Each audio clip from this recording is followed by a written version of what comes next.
lives by suicide. May prior to the act have given us a lot of information. I am sufficiently intelligent to know that. Yes, there's corruption in the Parliament of Ghana.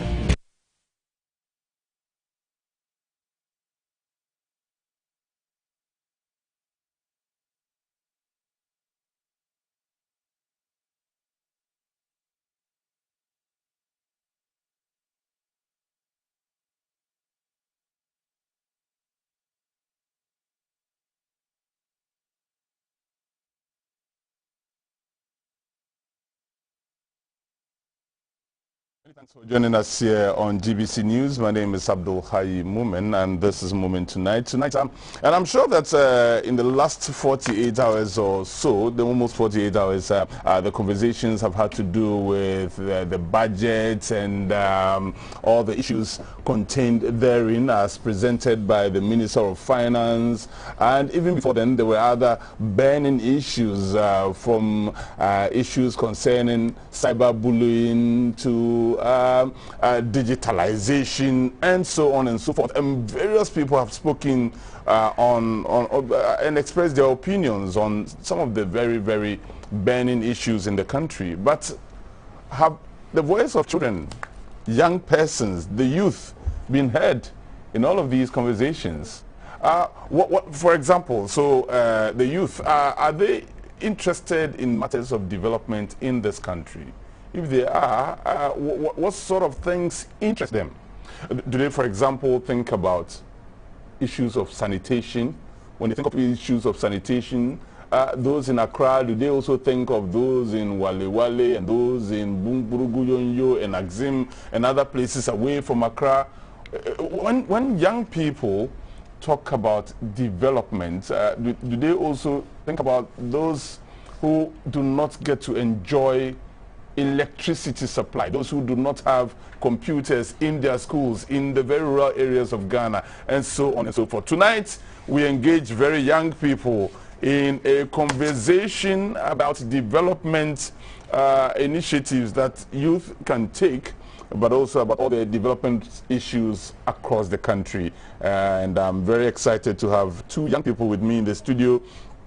To my immediate left is Mavis Na Kole Ayi. Mavis is a member, and you know that this tonight we're having a program. In the last couple of weeks, we've been collaborating with UNICEF, and I'm talking about GBC collaborating with UNICEF to bring to the fore some very, very pertinent issues. Tonight's program forms part of that collaboration. Mavis is a presenter on Unique FM. She presents a program called Curious Minds. You might want to tune in. The tail end Mavis will tell us when she is on air, so we can all tune in. Mavis, thank you very much for accepting my invitation here. I'm grateful to you. Michael Tete Doku is a digital strategist. He's a member of the CYIB Curious Minds as well. Mike, thanks for joining me here. You know, when I met you guys for the very first time, you were sitting around on a sofa with a few of your friends, and I did notice that you were all focused on your phones, and I looked at you for a couple of minutes, and I thought, okay, shouldn't they be having a conversation? Or they prefer to rather be with these persons and yet chat with other people. That's what I saw, and those were my initial thoughts. When you sit with friends, what are the things that keep you together as young people? So when we sit as friends, the things that normally keep us together is the things we are interested in. So we find certain common things around ourselves. So when it comes to matters like development, but it depends on the settings that we even find ourselves in. If it's a school setting, it's a different conversation. If it's maybe young people outside or young people in the advocacy space, it's a different conversation. When it comes to home too, of course, it will be a different conversation. And so it depends on where we find ourselves. Okay, so in this context that I found you, maybe you were focused on your phone, Michael was focused on his phones, your other friends were all focused on their phones. What were you doing? Why were you not chatting? Or you had more pertinent issues to discuss with persons who were virtually present and not those who were realistically present? So we're actually creating awareness on what we're coming to do so that people will tune in, and so we're just spreading the message. All right, so but if you just joined in, you can also follow the conversation on our website at www.gbcghanaonline.com, as well as on Facebook on the page of the Ghana Broadcasting Corporation. Mike, so you were on phone. So yeah, even I was on my phone and I was checking the current statistics on the population of Africa. Yeah, the last time I checked there was 1.2, but the current estimation is around 1.3. So that's what I was doing. I don't know about Mavis if she was chatting or not. So tell me, okay, but have you noticed that there is a certain trend that when people gather, especially young people like yourselves, that instead of focusing on the presence of the people, but the scenario I said I just met happens in several other places. You guys may have been focused on a more positive agenda, but usually you find people, even on the streets, walking together on the streets, yet everyone is focused on their phones, not even on the road on which they're walking. Yeah, that is very true. Unfortunately, the digital advancements, the iPhones that keep coming, the phones that keep coming, the advancements that we are making and all of that, it's sort of disconnecting us, but also connecting us. It's disconnecting us physically, and then connecting us through networks, through social media and all of that. And that is also becoming an issue because, like you said, most times when you would expect that young people would at least have a conversation with each other, talk about the things they are going through, you mostly find them on their phones, and not only young people. I think it happens to almost everybody. And once you keep using your phone in a certain way, you are likely to get addicted to it. And then that is when you realize that even people will be sitting across the table, instead of talking to each other, then they are texting each other. And that has its disadvantages. I don't think it has an advantage though. No, there are many advantages. So, like you were just sitting here a couple of minutes before we came on air, and you were using the power of social media, the power of technology to reach out to people, to tell them to follow this conversation. That was a very positive thing. I'm even talking about we not focusing on each other in the presence, having each other in our presence, having conversation, and then focusing on things that won't really add much or subtract anything to our lives. Because when you look at it, instead of having a conversation with Mavis, I may be scrolling through Twitter, seeing nothing really important. And maybe through that conversation, she would have said something that would have sparked the conversation for me to go learn something new and all of that. But I would miss that opportunity because I'm online watching. Mavis wants to come in. Yeah, so I think that we've gotten to a point where we think that the people that are around us, we are always with them, so we don't really care. We have to focus on the people we don't normally see, or the people who are far away from us, and that is why sometimes you find young people sitting together and everyone on their phones, aside the ones that they may be chatting virtually, even though they are physically present, they'll be chatting virtually. There are some that we feel the people are here, I can talk to them whenever I want, but the people on my phone, they can't see me, they only hear from me when I am there, and so I also need to be present. But you guys are focused primarily on what you call getting the likes. You want to get the likes and the comments, and it's like a competition between young people, that I had 100 likes on my post, you had 150, and so the next time you are aiming and you are doing TikTok, recording all sort of videos, to the extent that some are even posting almost nude pictures. Exactly. You know about these things? Yes, that's where the problem is. So that is why even now we are championing the cause when it comes to media information literacy. People don't even know the consequences of their actions on social media, and because of the advancements that he mentioned, everyone wants to be there, because that is where we have gotten now. If you are not there, you would be left out of a lot of things. So what you have to do is to be there. So even if you don't have anything doing, some people are forced to be there because their friends are also there. Because it's and the ish. Yes, that is the thing. It's the ish, and that is where the problem is. But I think that we can also use it for a lot of positive things. And And if that is what we always do, it is fine. But where the nudity and the other things that can even affect us in the future comes in, that is where the problem lies. So I think that we should use it, and we will continue to use it, because that is where we are, and we can't do away with it sometimes. In fact, a lot of the times. And the likes and everything, we are taking initiatives. We want people to see what we are also doing. Our friends also want us to see where they are, what they are doing, because we may not be seeing each other anytime. But with the virtual or with the digital space that we find ourselves in, we are able to connect and share ideas and communicate our interests with one another and all of that. So I think that is a positive thing that we do. But when it gets to that extreme, when it is being used for other things or negative things, that is where the challenge is. But as for young people, we'll continue to be on social media. Yeah, I know. But as we sit here, and African tradition, because I'm much older than you, even when I offend you, you have a very nice way of drawing my attention to the fact that I may have offended you and so on. But when you are on social media, young people these days throw all caution away and visit a lot of venom on persons who qualify sometimes to be their fathers or even grandfathers and grandmothers. How do we navigate this problem on social media? So I think it starts right from the home. So I think what it has become is that we think the internet is a different world, or social media is a different world from our regular me sitting here talking to you and all of that. But it isn't so. It is part of the world now.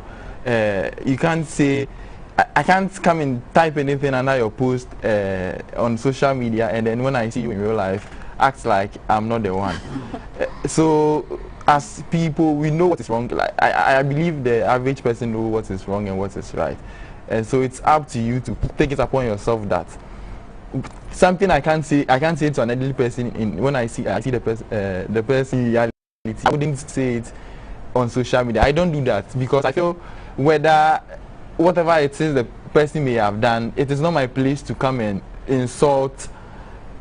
If it even makes sense to insult in the first place, it's not my place to come and say things I can't say to the person in real life. So I think it's forced back to us ourselves, making it the point that what I won't do in real life, I won't take it to social media. But social media is just as real life. So beyond posting pictures and taking selfies and using all sort of filters to take out all the pimples on your faces to look more beautiful and handsome than you really are, and posting them for the likes, and taking videos for TikTok and on YouTube just for people to view, so you brag about the number of views you get and so on. Do young people also sit back and reflect on happenings in the country? So we recently, just yesterday, the budget was read. Do young people sit and say, what's in this budget for young people?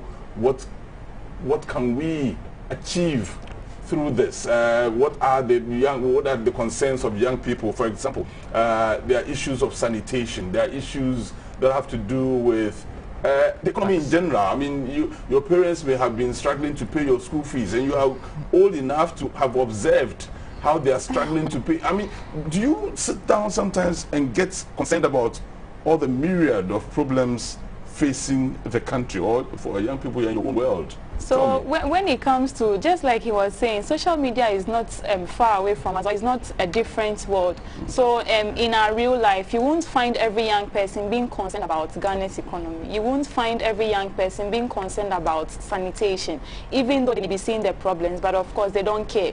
It's the same way they are a part or a portion of the young people who are also concerned. And when you get to social media or you get to the internet, you find those same young people also concerned, and they take their discussions over there. So when they meet in persons, they are able to talk about what concerns them. When they get to Twitter, they get to Facebook, anywhere, they are also able to talk about it over there. So right now, when you get, I'm sure that we've not checked, I haven't checked yet, but I'm sure that there are a set of young people who are discussing a certain particular thing that even happened in the budget or that was read. Because yes, we've seen a lot of things like that, where there are things that may interest you. So for instance, when it comes to maybe something about entrepreneurship and job creation, whatever is said about it in the national discourse. You find young people taking their own, let me put it, like their own discourse or their own interests or their own direction and talking about it. So young people, we have those who are interested in their own development and even the development of the nation, and we have those also just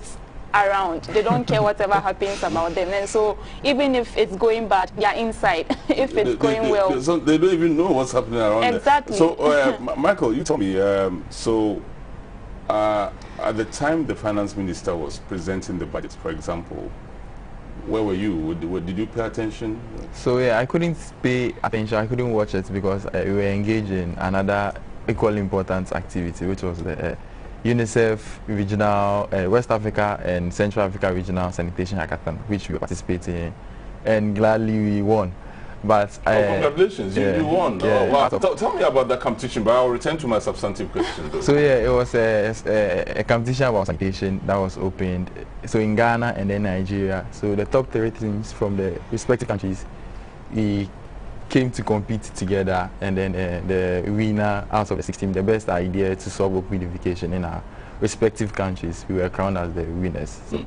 Wow, and open defecation is one of the issues that is on my table for discussion tonight, so we'll get there. But so you didn't watch, and I do understand, but have you been listening to conversations about that, and what, even before the finance minister went to read the budget, what were the issues that for you as a young person you were concerned about, and you thought that some money should be allocated to fight that problem? Were there any other any things on your mind? So yeah, whenever we are going, whenever the budget is being read, what I want to see is intentional allocations made for young people, intentional allocations being made for development of children and young people in general.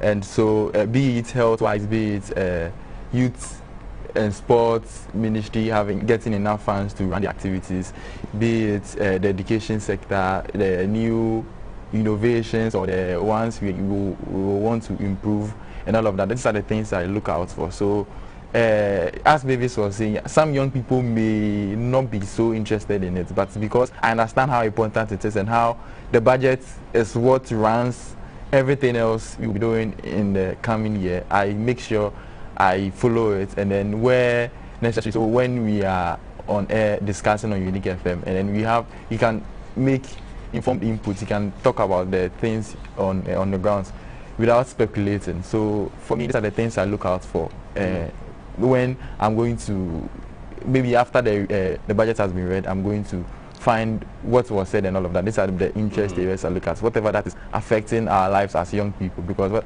what I like is I'm a young person, and the budget allocation would affect me. So that is where my interest lies. Maybe, do you ever feel at any point in time that young people are not considered, first of all, during decision making, that nobody ever consults you at that high level to say, what are your concerns? And as young people, do you feel that, look, we also have inputs to make in, say, when the budget is being prepared or when there's some national discourse ongoing, that you are young people, you also have a voice, and that you must be given the opportunity to express your concerns? Do you feel that we haven't been giving young people enough opportunities in this country? I would say that young people haven't gotten to that stage where they have been given enough, that we will call it, because after everything is said and done, all we want to see is that the young people are growing, the young people are being effective, they are gaining skills, or they are acquiring skills, the young people are living in healthier environment and all of that. So if I can see a young person somewhere who don't even have the resources to go to school, or don't even have food to eat in a day, then I ask myself that then what are all the inputs being made, all the policies that sometimes we hear being mentioned that we are doing this for young people? What about those young people? Does it mean that we are just saying it and nothing is happening? Because everything that is on paper, it has to reflect in our real lives. So if we are saying that we are investing in young people's education, it means that every young person, so the last person, person, not a few young people or not a set of young people, but every young person should be part of it. And so if there's a young person staying in one particular rural area or a less privileged community, and not getting access to water, not getting access to quality education, that you always call it, not getting access to quality health care, then what about that young person? It means that that young person haven't been heard or haven't been considered in anything. That is what I will say. Because if I'm staying in my house, if I don't have any idea of whatsoever goes on, and I hear that a budget is being read, I hear that there's a national conference anywhere and there are discussions going on for young people, all I want to feel is that something is being done that will change a situation that I may not be comfortable in. That is what I expect to see. So I may be comfortable, but if I can see another person also being uncomfortable, it means that that young person hasn't been heard or considered in whatever decision that was taken. And so that is why I would say that young people haven't been given that's enough attention, or young people having gained that enough space to air whatever concerns them. But see, Michael, in our typical traditional setup, you are told when adults are talking, you shut up and listen. You think it's about time we change that tradition? I think, yeah, it's about time, and then there's been efforts to move away from that, because even us being here, it's an intentional effort to make sure that we are moving away from the children or young people are just seen and not heard and all of that. And it is important to hear what young people have to say, because if the decision you are going to make will affect my life, and you are basing your decision on you growing up in the 80s, what you thought you needed, and me growing up in 2021, what I need, they are two different things. And unless you engage me, bring me into the conversation, and ask me what I want or what I have to say, you will not know.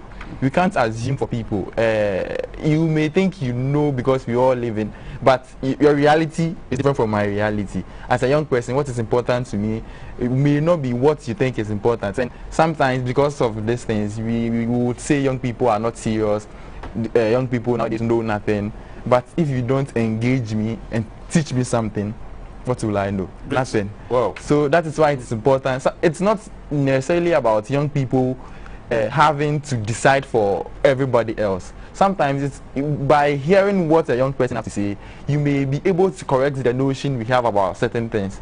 I may be wrong. Maybe even before we came on, I was saying something about the budget review, and you corrected me. If you hadn't engaged me and me saying it, I would go somewhere else and say it, and whatever will happen after that will happen. But by engaging me in hearing what I have to say, you are able to teach me the right way, and then together we grow. That is why intergenerational cooperation and intergenerational competition are very, very important, because if you are building something and today, maybe in 5 years, 10 years, you are no longer here and there's no one to continue from where you've left, you've done nothing. Failed. That's true. Yeah. That's very true. Wow, that's food for thought, you know. But you see, you guys have been privileged enough to have had a platform on radio, none less than the Unique FM here in Accra, to get conversations among young people going. Not just conversations, but you've also been reaching out to communities and so on. Tell me your experience in the media, and what you have been able to do with that kind of platform that you have had. So, like you were mentioning something that we are privileged. Yes, we are privileged, we may call it, because not every young person has that opportunity. But before I even joined Curious Minds to even speak on radio, that was what I thought, that those young people are really privileged to be part of it. But I realized that you don't have to be privileged to be able to even contribute in your own small way. There's something you can do. It's a matter of learning or knowing something and sharing for the right things to be done or for the right practices. And so being in the media and advocating for young people's development and all of that, I even realized that it is about what I can also learn to even affect change in myself before I can call for change in another person's life. So if we are talking about open defecation, because we just had a competition on that, or sanitation, that is why I'm using that example. If we are talking about sanitation and then I am championing it, or I'm part of a group group championing sanitation in my community, would I walk around and be littering, or would I just drop pure water sachet when I finish drinking? I won't do that, because I know people know that I go on radio and say that people should not litter. And so the moment I do it, they will call me to order, or people would ask, are you not the same person saying we shouldn't do this? So why are you doing it? And so it even makes us responsible as young people. It calls us to be mindful of our own development and to be like part of whatever happens around us. So it's not even just about people, but the change that it brings to us, that we are able to also convert it into our communities. So for now, when we go into the communities, there are certain things that when we are talking about, people think we are like adults or something when they don't see us mostly and we are in the studios. But we are just young people. They are the experiences we see in our community, or what we experience in our communities. And so I think that it has made me aware of my own development and has made me aware of my community's development. So when I see someone littering, I'm able to tell the person. I don't have to shout or disrespect to tell the person. And I've done it before. And even the person rather disrespected me because I asked her to pick something from the floor. So, madam, please, something fell. Can you take it? She was like, why are you asking me to take it? But I mean, that's the wrong place to do it. So I'm sure that if we have thousands of young people being aware that these things are not right, and we'll all be speaking about it, people around us will be cautious and won't do the wrong things. So when we know that child marriage is not a thing that is helping in our development, people around us won't do it. People around us won't force young people to get married when they are not ready, or teenagers to go and be indulging in activities that are not healthy to them. And so as young people around, those are the experiences I have had, and it has put that responsibility and that mandate on me that if something isn't going right around me, then I am responsible. What am I doing about it? Should I just watch? For instance, you find people saying that the gutters are dirty and Zoom Lion is not coming to clear it, but they're the ones sitting there. And so if you're the one sitting there, recently it rained and we found a place that you won't even be able to differentiate the gutter from the road. So what will happen when a child is even walking around that place? He or she is likely to slip into that. And what else? So it's about we being conscious of ourselves and being conscious of our own development. So I'm just summing up my experiences in that. It has made me responsible as a young person. Yours and mine.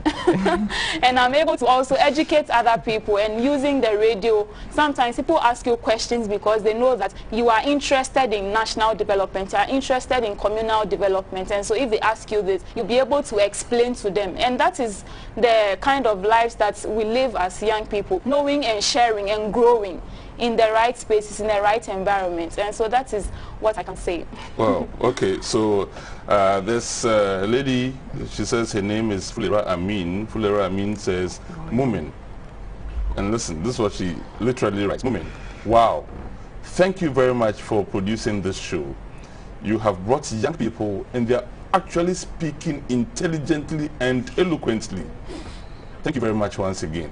I just thought I should read this. And many of the messages are just saying, wow, wow, wow, you're doing well. Thank you very much. But so yeah, even on that, it's because we've been engaged. It's not about we didn't just come from home and then we are just here. It's been a process where people have intentionally invested into us. Our coordinator, Kingsley Lobinja, with Ghana Broadcasting Corporation, intentionally making sure that it teaches you A, B, C, D. As I sit here now, I can effectively be part of a radio production team and be effective on the team, not just be adding up to the numbers, because I've been through the process and I've been taught step by step, how to do that. So that is why it's important to engage young people, and then people be intentional about investing in them, letting them know what is good, what is right, because whether I like it or not, young people will always be young people. There are things when we are young people will grow someday. Yeah, but they will not always be young people. I was once young. Today what I mean, so as young people, there are things we would always be interested in. But unless you intentionally involve me in current affairs or intentionally involve me in national development, it won't naturally come to me to go pick up a newspaper and be reading current affairs. You must be guided. So gradually you get to a point where you can talk about issues that are affecting you, and then make inputs that will also help in the development of all young people, wherever they are. Okay. Opoku Mensah says, Moomen, good evening. Can you bring these people a lot more often? They're making a lot more sense. I take exception to what they are making sense. Let's leave it there. But they are not making a lot more sense than my other panelists. I mean, we like doing this a lot. Young people against old people, as if at the end of the day you have to teach us. Exactly. So it is not, yeah. You see, maybe it's okay. You want to make? Yes, I wanted to add something that when it comes to our experience, so we go into schools and also engage younger people than ourselves, and you realize that sometimes you tell yourself that you are privileged because it looks like some young people are left behind, even though we are saying that Agenda 2030, Sustainable Development Goals, partnership, everyone should be involved. Development is for everybody, but I can't say development is for everybody as we sit right now, because you see young people in certain places, even the places they have to learn, even the resources they need to, like textbooks or books, they can't even get like it. There are schools where they learn ICT, yet they have never seen a computer. They've not even seen a mouse. You tell them about a mouse and they are wondering. So if you don't draw it for them, they will always think that it's the animal mouse, the animal mouse. But of course, it's not like that. So I think that a lot of young people are being left behind. So in as much as we are saying that, yes, all of us can't be at the same place, but the basic things that young people need, they should get it. I don't know how, but if you are saying I know how. We have a lot of policies that seek to make the lives of young people and children better, but we are not effectively implementing them, because we've been part of consultations on several policies, even amendments of certain acts in the constitution and all that. But when it comes to implementation, as a country, we have a problem with that. We don't effectively implement, because we have the best ideas. When you take our policies and compare it to other countries' policies, you realize that we have very, very good policies and on paper, but when we come, it's only up to us to go further and then implement those policies, and then make sure that we are being intentional about the development of young people, because whether we like it or not, our median age as a continent, Africa as a continent, median age of the African population continent population is 19.7, so less than 20-year-old. So let's ask ourselves, maybe a regular 19-year-old, what would a regular 19-year-old from Africa be able to contribute to?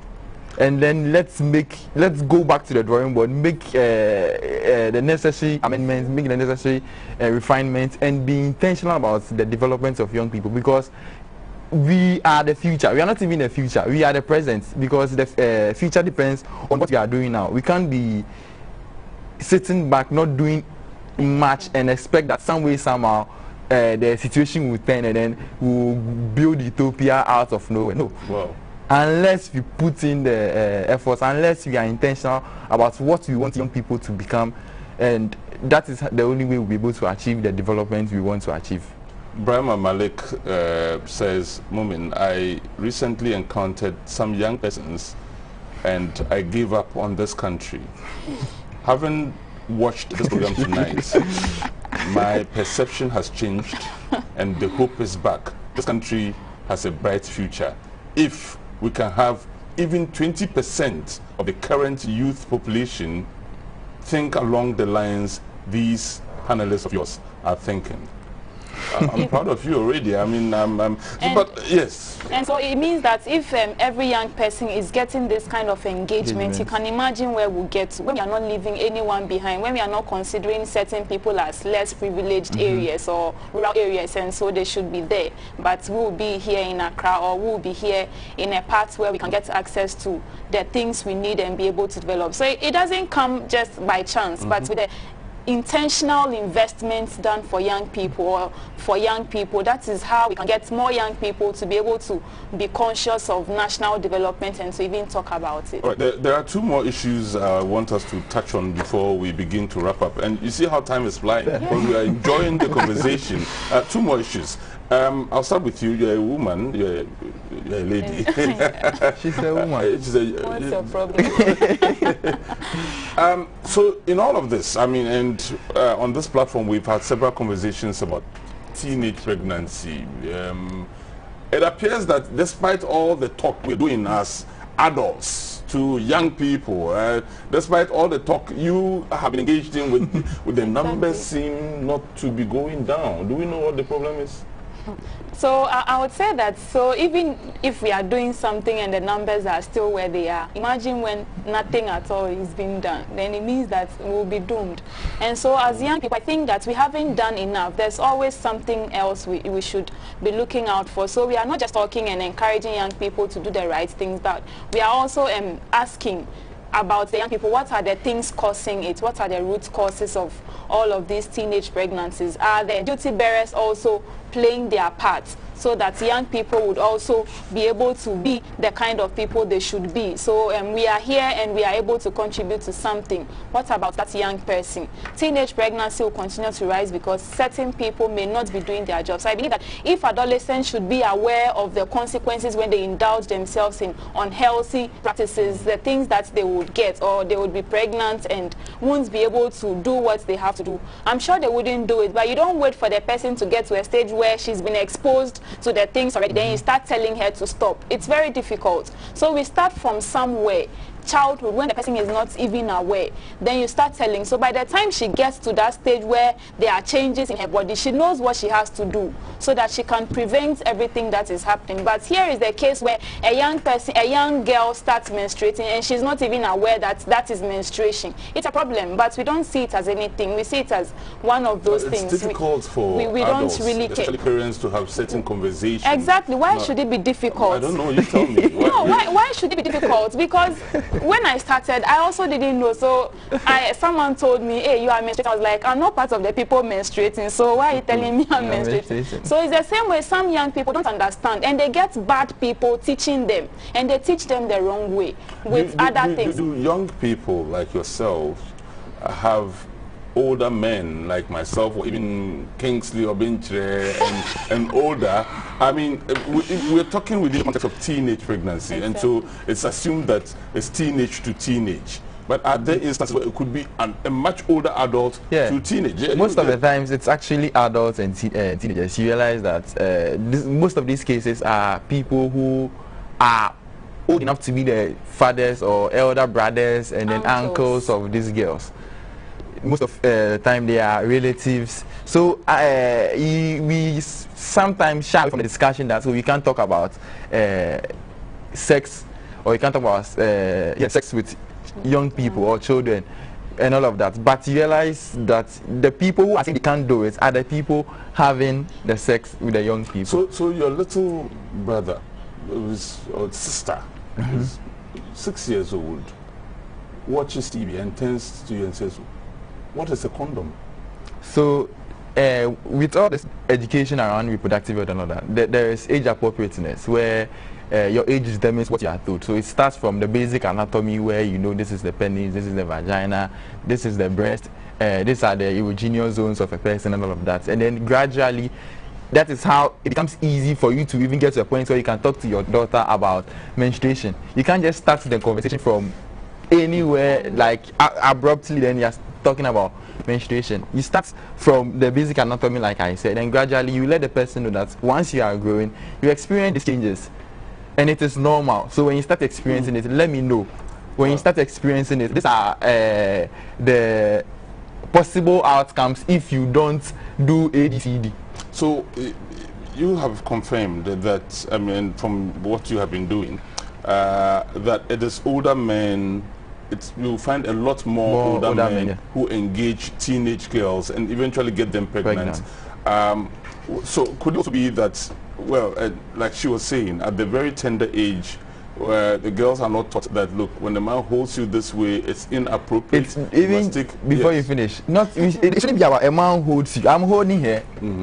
She can't become. So that is, we have to talk about the appropriateness. So say it as it is. That is why it is important to say it as it is. If you say that a man touches you at this part of your body, a man does so and so. Sometimes when you start menstruating, all they are told is if a boy touches you, you get pregnant. What sort of touch? But lots of people have touched her, and no, she's not pregnant. So that's why it's important to give the right information. Don't sugarcoat it. That is what brings the problem. The Bible says, and Abraham knew Hagar. Knew Hagar. How he knew Hagar, it wasn't mentioned.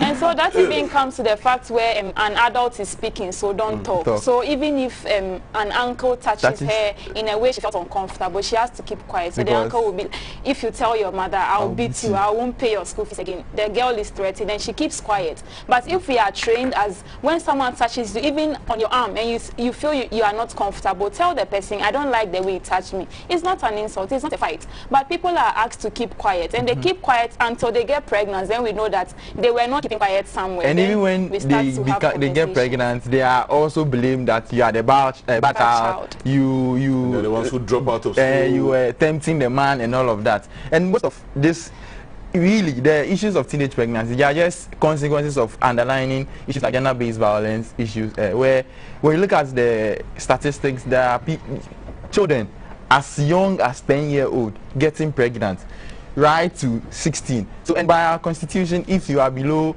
16, you can't consent to sex. So whether you went to tempt the person, whether you forced yourself on the person, whatever happened, that is statutory rape because the person has sex with you. And all these issues, you're not looking at it because people are going scot-free, and we are seeing the figures as figures alone, but they are lives. It is human beings. We are running out of time. Even before, wow. Okay, so this person, Felix Asamoah, says, good evening. And there's something I've avoided all this evening. Throughout the evening, I've avoided calling any of you a child. I haven't referred to you as children. But he says, and these are his words, good evening, Moomen. Can you find out from these children how old they are? Okay, so he's you're actually not sure. Why did he use the words? You're free not to expose if you don't want us to. Oh, but we are not children. We are above 20. She's above 20. Okay, so you're not children. You're not children, actually. By our constitution. We are not children. But at heart, you are still children. But you see, before I come to the issue of sanitation, because we just spoke about the issue of reproductive health, a girl, female, is per the law allowed to have sex when she's 16, and yet she can't marry before she's 18. So there's actually been an amendment of that, where but it's yet to take effect. It's been years, about 3 years now. We were part of the consultation for all of that, and in as much as there may be people who kick against it that 18 is too far off, we can't also move the age for marriage to 16. So I think whatever it is, there will always be reservations. People will always have issues about it, and it is important to put the best interest of children first. So what's the amendment? What does it's now the amendment is looking at 18. So sex before 18 after the amendment, when it's ratified, when it will be illegal. So before 18 will be legal, and then because really 18-year-old regular, are you ready for marriage? You're asking me? Yeah, like, let's ask ourselves. So even if that is in the constitution and all of that, some of these things are just to guide us, but let's see the reality. Guys, tell me about this hackathon organized by UNICEF, which you say you won. Oh, we didn't see. Actually, I wasn't there. Tell me about it. Tell me. So this was a hackathon. So it was about young people bringing up ideas to solve our sanitation issues, and specifically in the area of open defecation. And so we find out that we have about over 5 million Ghanaians practicing open defecation regularly. So on a daily basis, they are openly defecating. So what do we do about this? Because we find communities, for instance, where we are coming from, we've seen a lot of it. Just recently, we encountered some of them. And so we can't say that such things are not happening. So UNICEF and other partners engaging young people thought that why don't we ask the young people, because we have young people who are also part of people openly defecating and are being affected. Do they actually think about things like this, and what can they also suggest so that we can all partner and then solve our sanitation issues? And so there was application open for people to put up whatever ideas they had, so that we were mentored and to come up with, to refine our ideas and be able to pitch them. And so we had 10 teams selected from Ghana, and we were trained or we were mentored, and then we participated in a lot of things before we pitched our ideas, and then we emerged second. In that national competition. Right. And so we were part of people who also had to represent Ghana at the West and Central Africa fronts to be able to compete with our fellow Nigerians. And we emerged winners at that front. I don't know, Michael, add more. So yeah, like she's saying, and so for us, our idea was to like an all-inclusive attitudinal change approach, where we are also advocating and involving and recruiting young people from various communities to be ambassadors of change.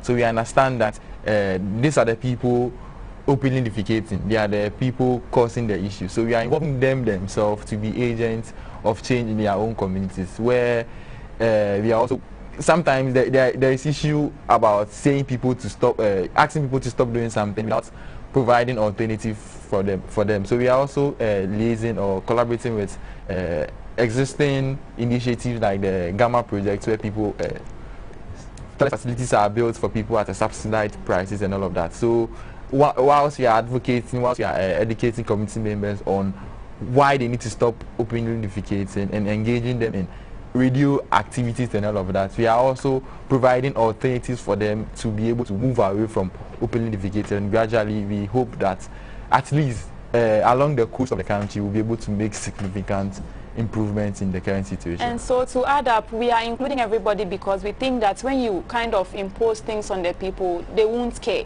You brought it, so do it yourself. But if we involve them and they themselves realize that it is a challenge or it is a problem and we need to get up, because some people don't even know that it is because they are openly defecating and they are not mindful of their sanitation issues that some of their children get sick and they always have to send them to the hospital. If they are aware of these consequences, I'm sure that they'll sit up and think, so what do I do if I'm the same person killing my own child or always making my child contract a disease? What can I do? Because I'm sure no one wants to affect their child or no one wants their child to get sick.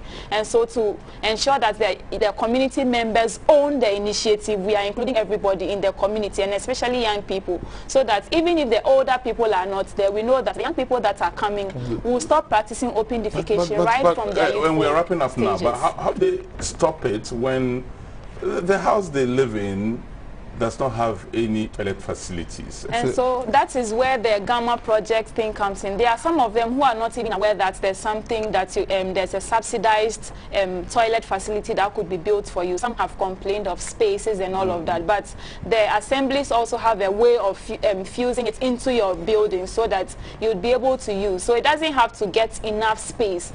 The little space you have, they are able to build it for you and you can use. And I think that subsidized.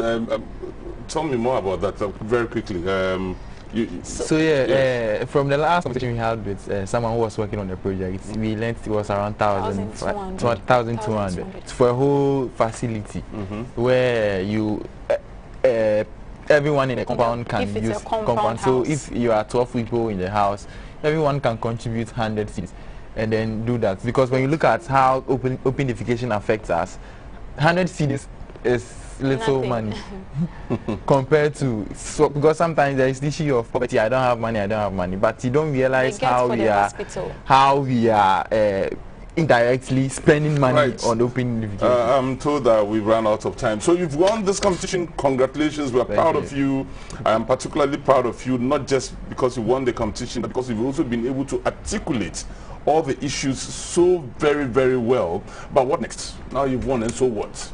So maybe yes, and so now we've won. What we have to do is to implement our ideas. It doesn't have to remain an idea. What do we do to ensure that that idea is even important, or that idea is something? 15 seconds. So what will you do? So what we are going to do is that we are going to implement our project and involve the communities using our platforms on radio already and our community presence to raise more awareness, to get the people talking about what they can do to end open defecation in Ghana. And what if I move away one of these days and allow you to come and sit here and engage whoever you have been engaging? We are ready. Yes, we are ready.